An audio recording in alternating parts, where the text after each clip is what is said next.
it's fair to say the lobbying industry doesn't have the best of reps, as demonstrated in the 2005 film Thank You for Smoking. My product puts away $475,000 a year. Oh, okay, now 475 is a legit number. Okay, 435,000. That's 1,200 a day. How many alcohol-related deaths a year? Well, 100,000 tops?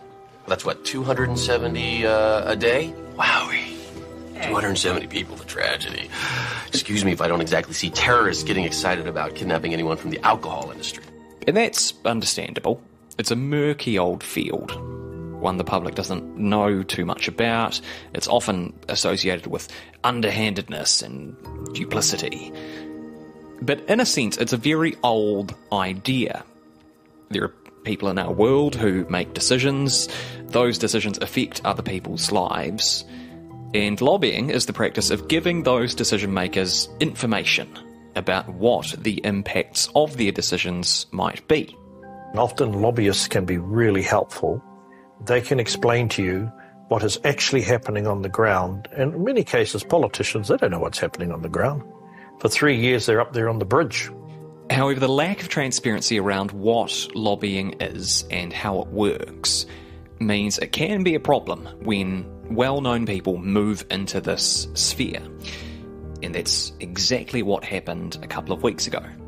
Former Cabinet Minister Kris Faafoi has started his own consultancy just months after quitting politics. Other countries have rules in place to prevent this from happening, and at least 2 political parties support similar measures being introduced here. I don't begrudge Kris Faafoi leaving Parliament and looking for another line of work. He's got to pay the bills and feed the family, but the reality is he has had access to very significant information, sensitive information. He understands what his former colleagues think on various issues.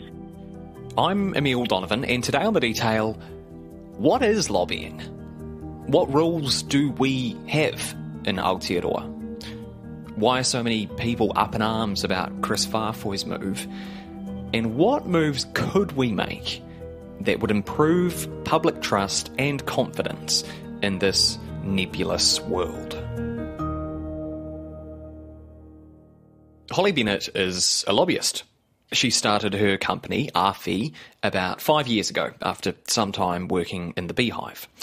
Now, it's important to emphasise something here. Holly is a lobbyist. This is how she makes her living.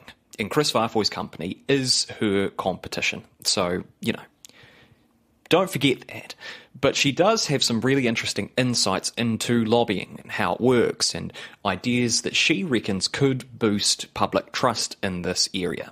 So I began by asking her why she thinks lobbying as an industry has this bad reputation. I think that's a multifaceted thing to unpick. For me, predominantly, when I'm looking at it from my perspective, the industry has been around ever since we had Parliament, right? So 187 years, I think it is now, or 167. I'd have to go back and have a look. Long time, yeah. And we've never really had any way to look at what the industry does, what outcomes it achieves, how much money is in the industry itself. So there's a lot of unanswered questions, and those who have an inquisitive mind that want to ask them, they're always stonewalled. So my thing is, when I think about the industry itself, we've got a lot to answer for, because we can do things to improve the way that people perceive us, but nothing's being done. So, what do lobbyists do? So, at its heart, there's a couple of things. The first thing is I help people understand what it is that Parliament, the executive, officials, all of these things are, and how they're all different, because they are. Yeah. Parliament's different to the executive's different to the officials. They all have a part to play, but they're all different, which means you speak to them differently, right? Mm-hmm. Secondly, I think about lobbying in terms of whakawhanaungatanga, so the principle of relationships. That's what drives what we do at Awhi, is relationships, which means I'm coming at what I do from a people-first perspective. And people might be like, well, what does that mean? It means that when there's a political shitstorm happening, I'm recommending to my clients, we don't do anything. We ain't going to be charging in with some kaupapa. We're not going to be asking for this, that and the other. Because what you actually have to understand is that what we see play out on the 6 o'clock news is actually these people's lives. And so what I like to balance with is Is there a time pressure with the things that I'm advocating for? If there's not, we can take a people-first approach. And that is what I choose to do. I think whether or not the industry has done that, I'm not sure. You'd have to go and ask other lobbyists. But that is what I do in my business. The nature of lobbying is we don't observe it. Simon Chappell is the director of Victoria University's Institute of Governance and Policy Studies.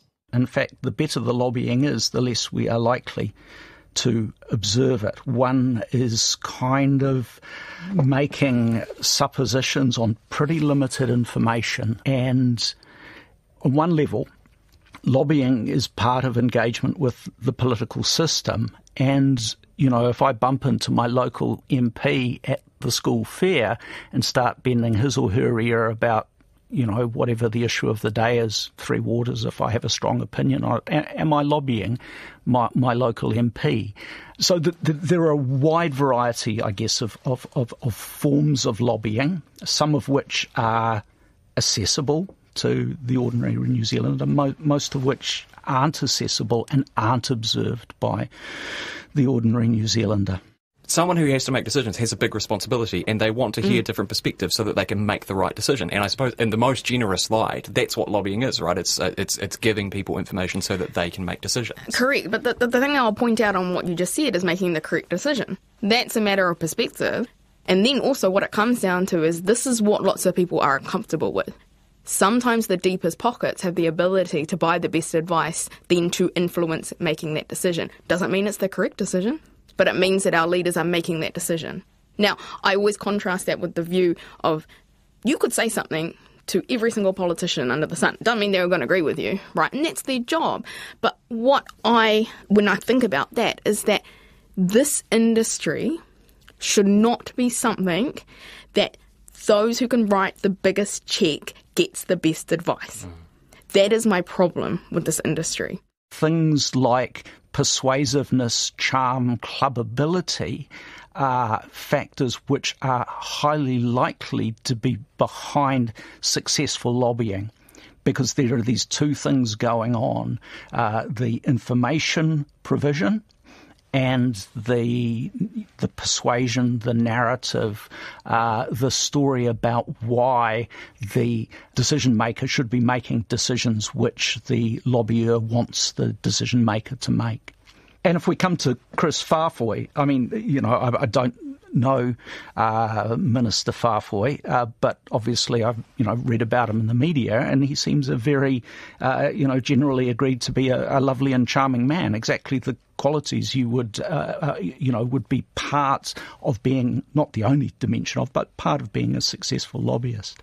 Well, the revolving door from politics to the business world of lobbying is causing a stir. Less than 3 months after leaving Parliament, the former government minister, Kris Faafoi, is heading up a new PR and lobbying firm called Dialogue 22.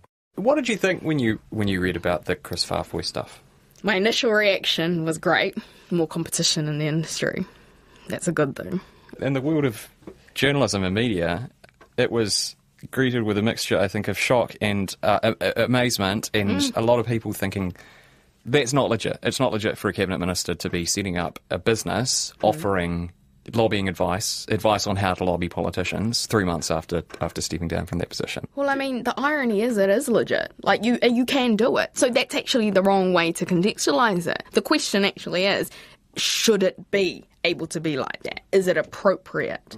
So I would argue, no, it's not appropriate, because the only way I can really compare it to anything is insider trading. There's information that he holds that's extremely relevant to decisions they're making right now that no one else in our industry has. Explain that idea for someone who's like, you know, interested in politics, I guess, but like maybe doesn't get why this is such a big deal. What sort of information would a cabinet minister have that would be helpful in that kind of context? Yeah, correct. Okay, so one of the things is that when you think about cabinet, and for those who are listening that might sort of not understand the structure of it, you know, it's your 20 most senior ministers in government, and what's one of the parts of the executive, and so they're the key decision-making body.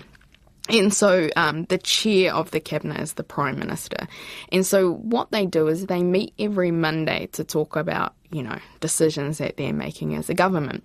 And things can stand or fall within cabinet, right?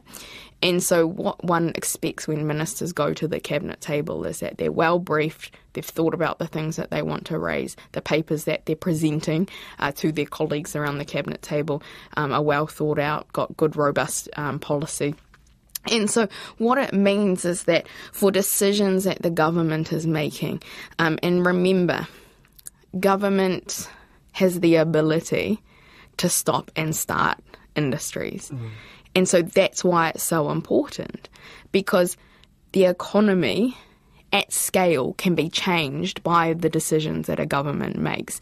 And so the reason why it's important is that former Minister, the Honourable Kris Faafoi, is privy to information that those of us in the sector out here don't have and shouldn't have.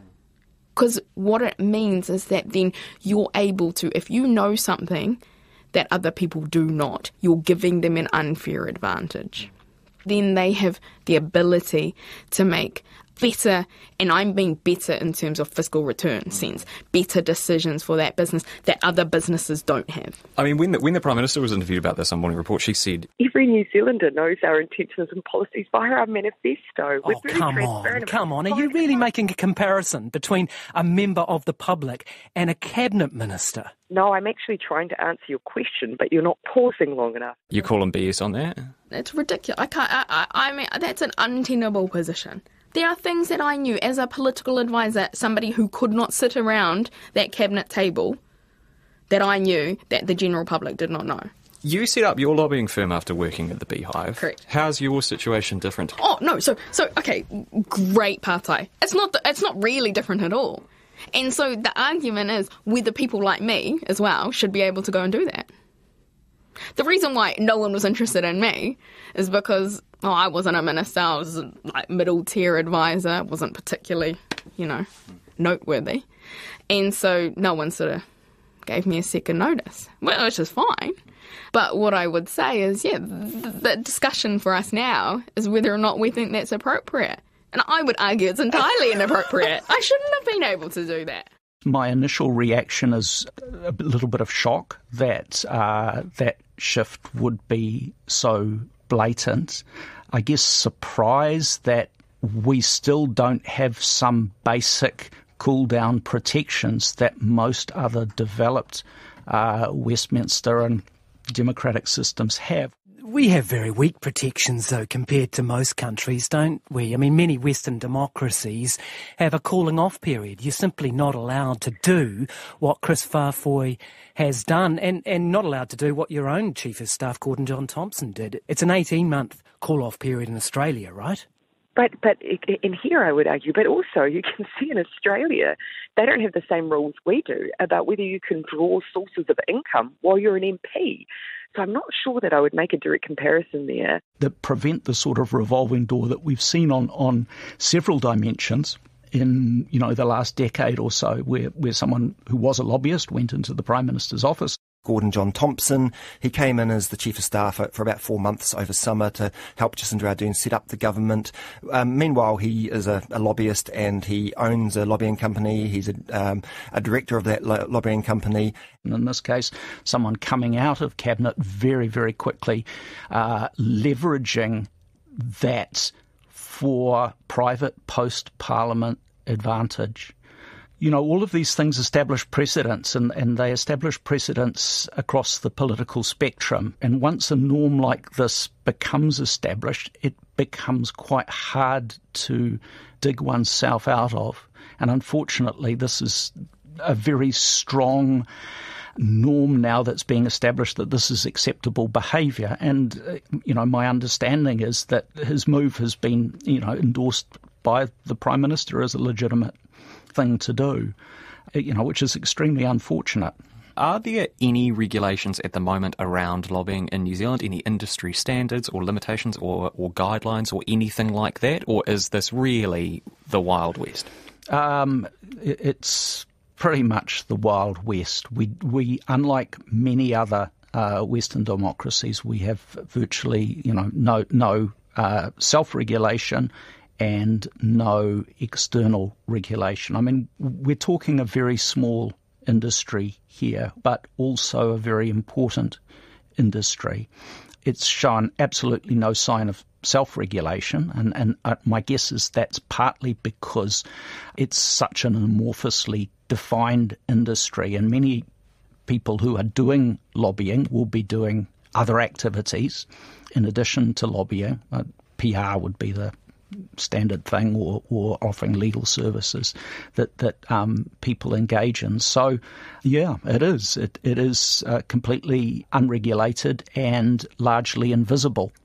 And most of what we know about lobbying in New Zealand comes from journalism. It comes from very limited information we have on people who have access cards to Parliament buildings and who appear to be lobbyists. And it comes from the internet, where you can track down a variety of firms, some of whom, self-describe on their website or have been described in the media as lobbyists. You spoke about the idea of regulation and perhaps that might take the form of legislation. But I know a lot of lawyers, I think, and legal academics who would bristle at the idea of that, who think that New Zealand is already over-reliant on legislation. We have this attitude of, there's a problem in New Zealand society, let's pass a law. And I guess they might also say, if a piece of legislation is to go through Parliament, it should be addressing a definite social ill. And I'm curious as to whether... Do you think that there is definitely an obvious social ill here, or is it the lack of sunlight that you're talking about? Yeah, I guess stepping back somewhat, we're looking at the moment internationally at something of a crisis in the ways that representative democracies are functioning or are not functioning, that across the Western world, and it's something that we've been somewhat immune from thus far, that there has been a decline in trust in democratic institutions.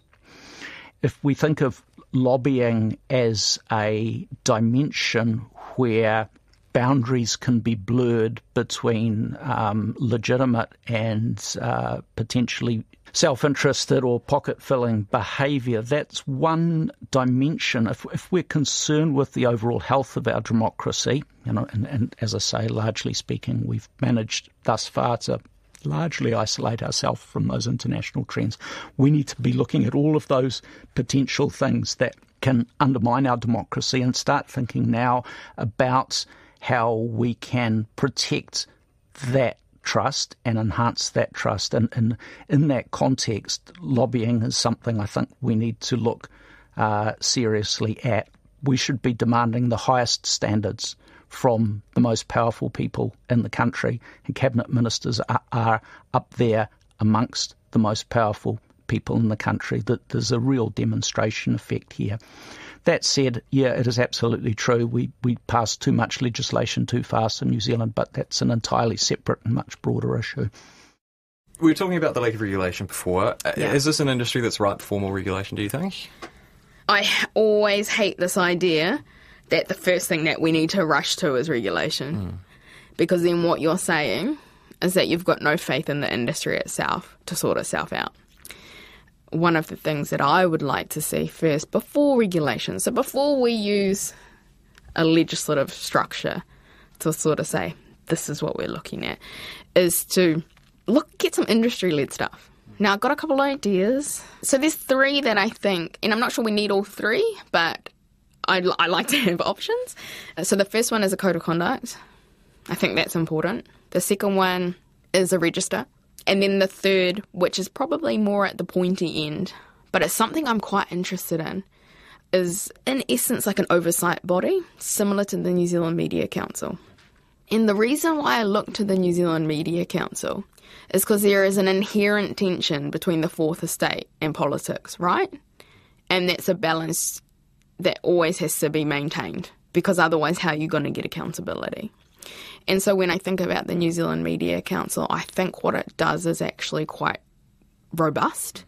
And so I think, who would I like to model from? And it would be something like the New Zealand Media Council. And then it gets to the next thing for me when I think about something like that, is then having members of the media on it. Because remember, the bad behaviour at the moment, if there is bad behaviour, which I'm hesitant to say, yes, there probably is, can then really only be called out with the people who have bigger tools than we do. And that's the media. You don't actually need to pass law. There are ways of putting, for example, the Cabinet Manual indicates that, certain things are conflicts of interest and they need to be managed in appropriate ways. Equally, you could put something in the Cabinet Manual about post-parliamentary employment of ministers, that ministers are expected to not take up lobbying positions for a certain amount of time following their leaving of Cabinet. So we don't necessarily need to pass parliamentary legislation. Again, we could have political party leaders taking a strong and coordinated position as that we expect. If you become a cabinet minister in my government, I expect you to behave in this sort of way, and you can state that publicly. And again, that makes it much more difficult for a cabinet minister to, leave and go out lobbying. This could be collectively decided by political parties. A particular political party could decide to lead it and say, right, the Greens would be an obvious case because they've shown a concern about this before, that if you're going to be a Green MP and you become a cabinet minister or even an MP, you can't work for a lobby organisation for a certain amount of time after you leave Parliament. So we don't necessarily need legislation. What we need to do is to establish some guidelines that create constructive norms that create more trust in the democratic process as a whole. Do you think, in an ideal world, professional lobbying wouldn't be a thing? I guess I am an idealist, and in a perfect world, no, that they wouldn't, that all citizens would be able to equally participate in the participative democratic process, whereby between elections, electing our representatives, they could convey the information that they held and their personal opinions to their representatives and to relevant public servants. I recognise that we don't live in an ideal world. So if we think of lobbyists as those third-party intermediaries, that I've got an issue I wish to raise with a parliamentarian or persuade a parliamentarian or a public servant of, I'm going to knock on the doors of, XYZ lobbyist and say, hey, I'd like you to represent me.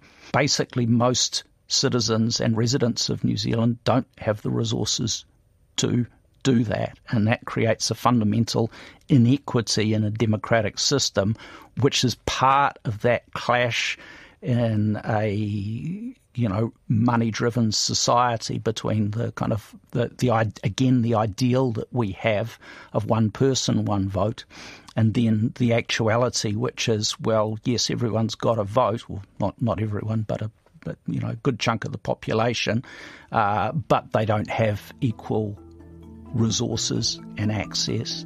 And so the actuality is some people have a stronger influence on the democratic process than others. That's it for today. I'm Emile Donovan. The Detail is public interest journalism funded through New Zealand On Air and produced by Newsroom for RNZ. You can get us downloaded free to your mobile device every weekday from any podcast platform. Today's episode was engineered by Phil Benge and produced by Sarah Robson, and thanks to Holly Bennett and Simon Chappell. Mā te wā.